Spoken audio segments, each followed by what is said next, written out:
Please don't kill me. I beg you. Adarai cried, but High Priest Moroba did not listen. He drew out a blade wrapped in red cloth from beneath his white wrapper and drove it deep into the innocent girl's chest. For Adarai collapsed. The earth drank her blood. Oba Adikana, king of Iboku, was once a lion among men. His voice shook battlefields. One morning, he awoke unable to stand, unable to speak, his skin turned ashy. His body trembled with unnatural cold. No wound marked him. No poison was found. Each night, he screamed as if unseen hands were tearing him apart. Herbalists crushed roots until their fingers bled. Diviners cast cowries until the moon faded. Nothing worked. Fear spread faster than fire.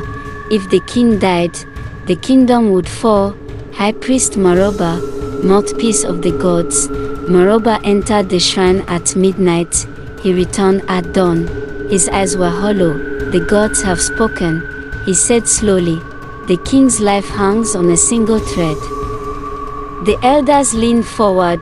A sacrifice must be made, he continued, not a goat, not a ram, but a pure soul, a child untouched by sin, forgotten by blood. Silence swallowed the palace.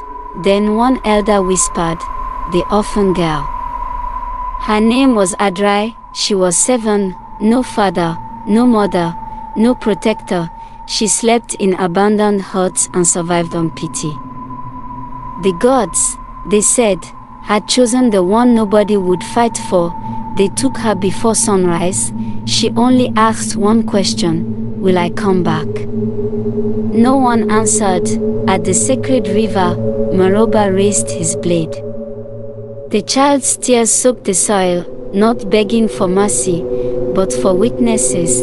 As the blade fell, the wind howled, birds dropped dead from trees, the earth shuddered, and somewhere between her final breath and silence, a promise was born. That same day, the king rose from his mat, healed. The village rejoiced, but the gods were no longer listening. That night, a woman ran screaming from her hut, help! A snake inside my house. Then another scream. From cooking pots crawled scorpions. From sleeping mats slid snakes. Children woke with venom in their veins. Elders collapsed, foaming at the mouth. By morning, 5 were dead. Moroba called it a passing omen, but the next night, it returned, stronger, and villagers began to hear a child's laughter drifting through the air. For 7 years, terror ruled Iboku. Snakes fell from rooftops, scorpions poured from wells. Fields rotted overnight. Some villagers claimed they saw a little girl in white, blood dripping from her eyes, standing at the forest edge, her feet never touching the ground. She spoke only one sentence, you watch me die. Sorcerers came, devoured, pastors prayed, silenced, herbalists burned charms, useless. This was not sickness, it was justice.